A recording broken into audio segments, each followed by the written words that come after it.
Welcome back to JK McLeod. Today I am working on a Mini Max 6. I believe it's the second gen of the Mini. And of course I got this as a Boxo Mac parts, with a bunch of other stuff, and my job is to piece it together and see if I can get something viable out of it. This I got here didn't have the coil or the carb. As you can see, this is the automatic oiler version. The automatic oiler, but there may be a problem. Someone put RTV silicone around here, so it may have been leaking. We'll see that. We'll cross that hurdle when we get to it. But doing my preliminary tests, I put a coil on there and a carb just as a placeholder. See if we get spark. Initially, no spark, but the problem was, the points were dirty, but the wire between here and the coil was missing, and thankfully all the nut and the screw and everything was still on the inside. So pop the flywheel off. I reattached the wire here. It's a little long, but I can get it to tuck in nicely. This way it's not a problem. Clean up the points, gapped them. Gap the coil against the flywheel, and lo and behold, we have spark. Did a compression test on it. It's a hair better than 150 pounds. The inside of the cylinder is pretty clean. It still has the muffler. The gear may need a little work. It's kind of a little bit of play, nothing spectacular. But yeah, I bench tested it. Threw a little fuel down the throat, fired on prime. Did it a couple more times, kicked off every time. And now we're going to see if we can make it viable. I'm going to pop off the carb, check out what's on the inside, see what it looks like, see if it's viable. Give it a pressure test, pop it back on, and hopefully we can get a runner out of this one. The only thing I have to do is, in this design, because the starter housing is actually part of the body itself, you look inside, there's the starter spring, and of course it needs the spline to engage the poles. And it is the one with the steel, 4 little prongs. I have one around here somewhere. I see if I can get it to match. But yeah, that's the insane thing about these little Mini Macs and this universal design here. If you break the starter spring, you're gonna have to pull the engine out in order to change the cord.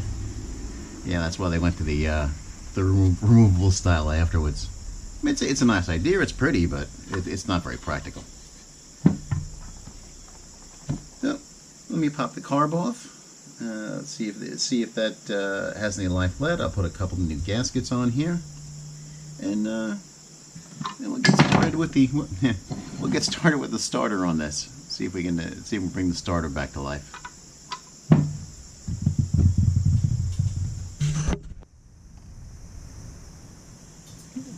Seems to be holding about 11 pounds. Doing good. What I'm going to do is change the gasket on that. You can see that it's compromised. Pop it back together and see what we get. One of these small but crucial parts of rebuilding these Minis are these small plastic tubes and this fiber washer. Now what the tubes and washers are designed to do is not to insulate the coil from grounding out, because the coil needs to be grounded. What it does is it prevents heat transfer from the engine to the outside components like the carburetor. With this little fiber washer on most of the applications, you have a fiber washer, washer, and then this plastic insert designed to keep heat from the carburetor, because once it gets warm, the fuel starts boiling, and you'll never get it started once she's hot. So to mitigate that, these little fiber washers are pretty important. Now, if you don't have them, you can you can make a little fiber wash. You take gasket material, cut little circles out of it. Yeah. As long as the screw isn't up against, say, the coil or up against the carb, transferring the heat directly to the carburetor. Yeah. Okay, everything back together. Let's see if this gal will start on her own.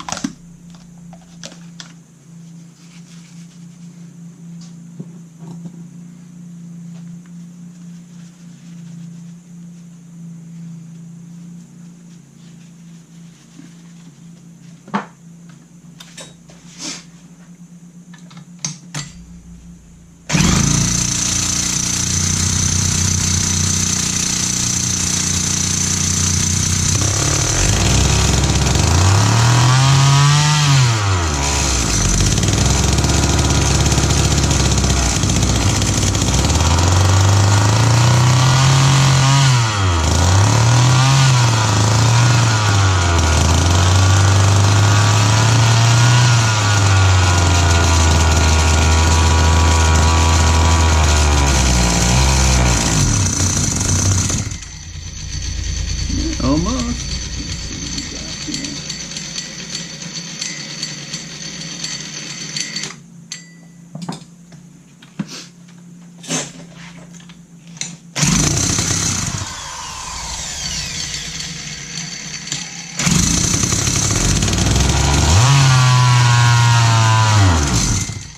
And starting out.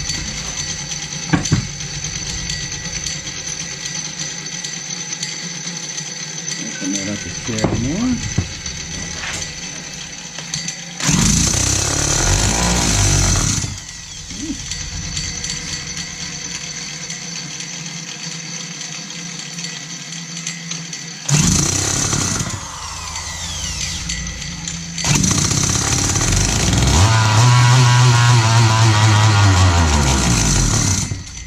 Oh, and then starving out again. Carb's holding pressure. Let me give it a few more tries and then see what we get. I've tried a few more times using this MDC. I had the low side out, I don't know, 5 complete turns, and it really didn't. It didn't do much. It stayed running a little longer, but not much. I think I'm probably gonna have to do some extended TLC on this, ultrasonic cleaner, pop off the Welch plugs. See if I can open up the small ports. And the shape of it's not too bad. I've seen a lot worse. But internally there might be a small blockage. It doesn't take much. But in the meantime, put on a known good Zama M1 M7. This is the M7 model. And as you see, they fit perfectly. One-to-one replacement. Gonna pop it on, hook up a fuel line, and see what we get.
hopefully decently tuned.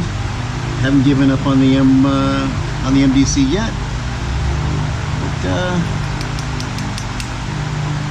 nothing makes a good test part, you know, a testing piece of machinery like a spare part. I got the fan going in the background, get some of the smoke out of here. In the meantime, been working on the starter. Had to borrow a few parts. But essentially, you get a good one of these, which are like hen's teeth. Yeah, it's one of the few that maybe a little crack right there, just starting. But in order to change the cord, you gotta pop the engine out, because this is all one piece. And generally, if you would replace anything else, let's see if we can get this down.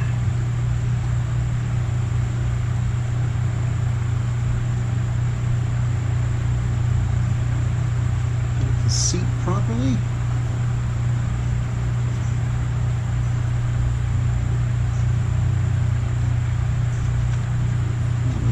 This filter pushed down. Let's see if we can get this cord at that little notch right there. That'll make life a lot easier. Okay, little SOB. There you go. All the way down. There's a washer and a screw that go in the center.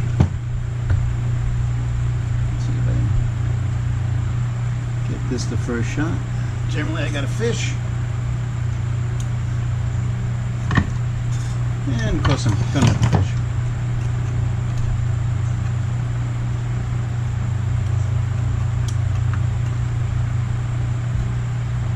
This if I magnetize the screwdriver, it would probably be a lot easier.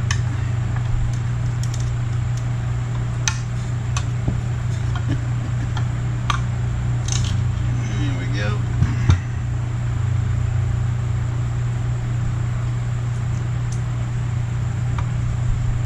Having Vienna sausages for fingers makes this difficult.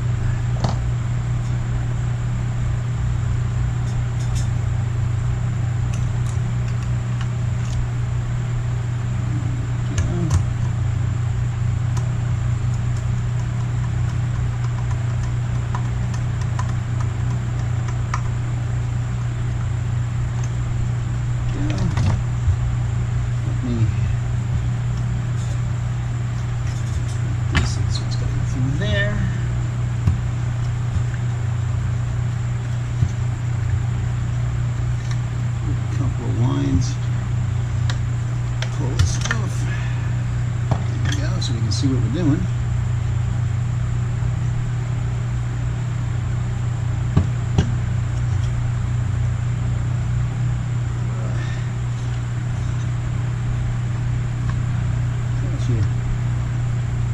Hold that in place right there. Stop it from spinning backwards. See if we can get the cord pulled through.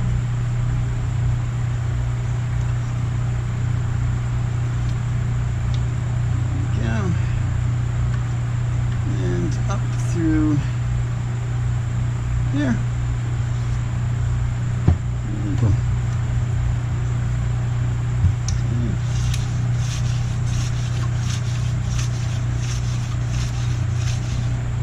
Yeah. Ordinarily a simple operation until you got to remove the engine to do it.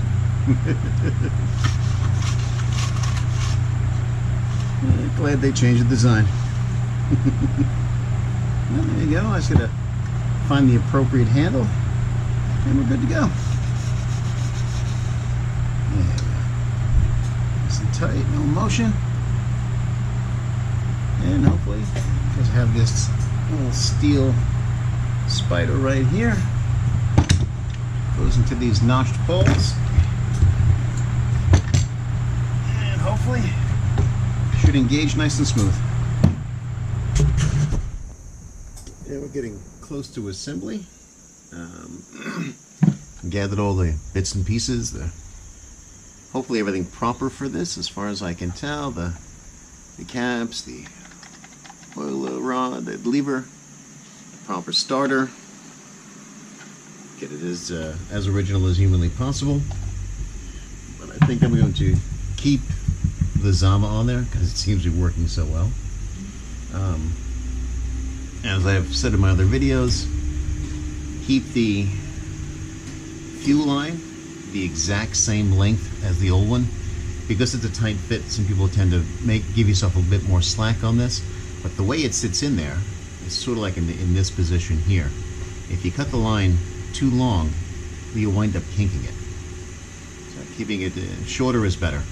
And it has to go on the inside, like that. Because it has to fit in a groove that's in the lower part of the case. So let me see if I can massage this in here. Because with this particular type, the starter integrated into the body, it's going to make it a whole lot more difficult to squeeze this thing in. So let me start on that, see if I can get this in this without a problem. The tip is with the throttle linkage. If you swing the magnet for the flywheel around, it will hold it in place while you do assembly. Just like that.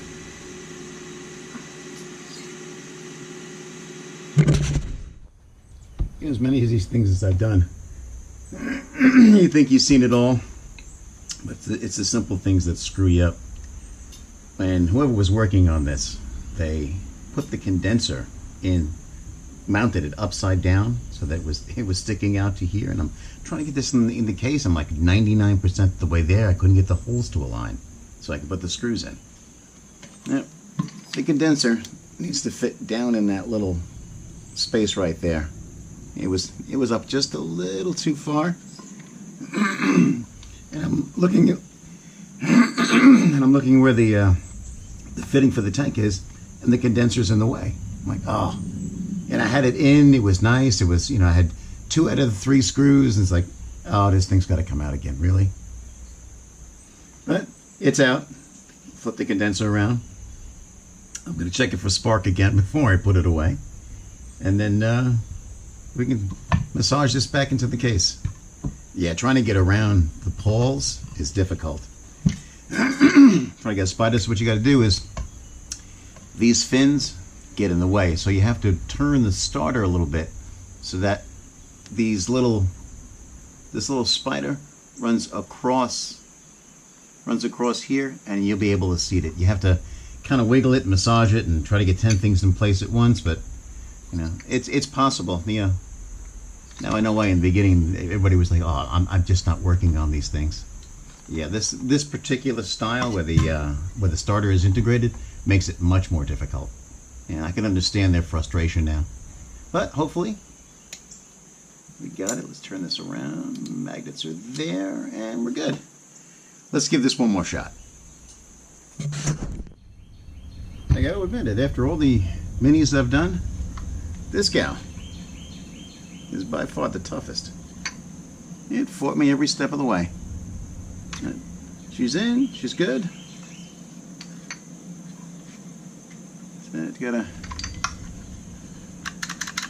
That was probably the easiest part, getting the throttle linkage on. And yeah, I'm gonna just do all the odds and ends. Hopefully get the tank in place, fill it up with gas, and see what we get. Kind of afraid at this point. This guy's fought me, man. But we'll give it a shot.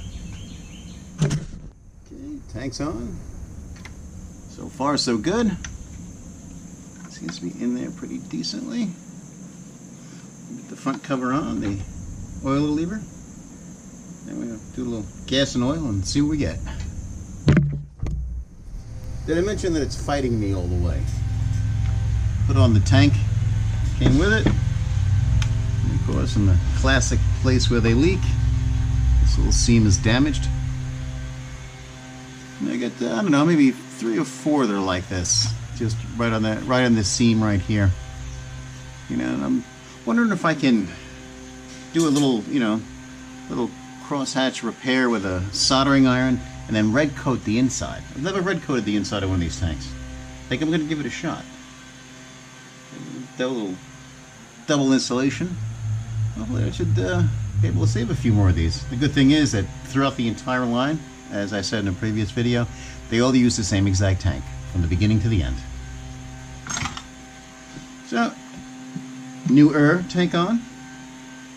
Seems to be not leaking. So we'll give this one a shot. Yeah, it's in. Fuel is not leaking any fuel. At least I don't think so. And maybe some residual. Give that a check. But let's see if she'll start under her own power.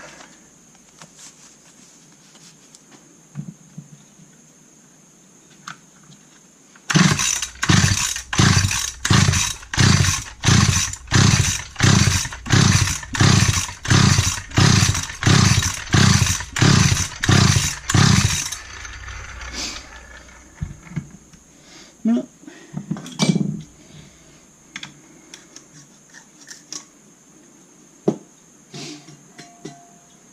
Let's give it a little hand here.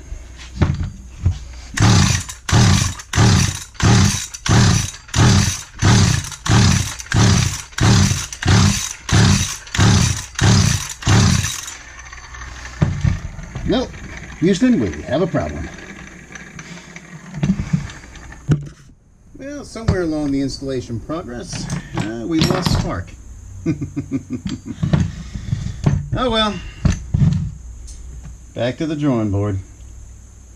We should do a quick once over and see where we lost. Something may be grounding out somewhere. We shall see. Found the no spark culprit. A couple little abrasions, I guess, being pressed against the case. Gave me the no spark. So, heat shrink tubing on there. Put the fitting back on. And take two. Okay, let's try this one again. Choke on.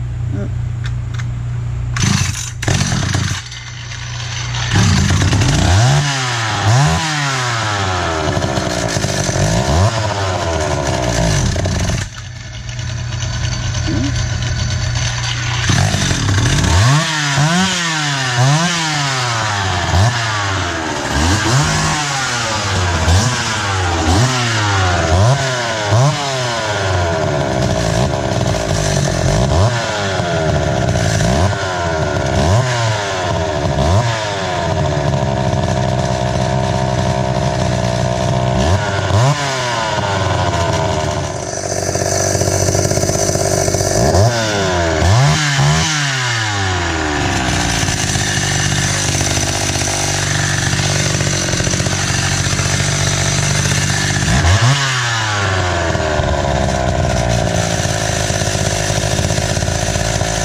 As much as this thing fought me tooth and nail to get back into shape, I hate to take it apart to paint it, but here you go, we're almost there. I gotta get a chain for it. It's a 12-inch bar. And yeah, she's almost back.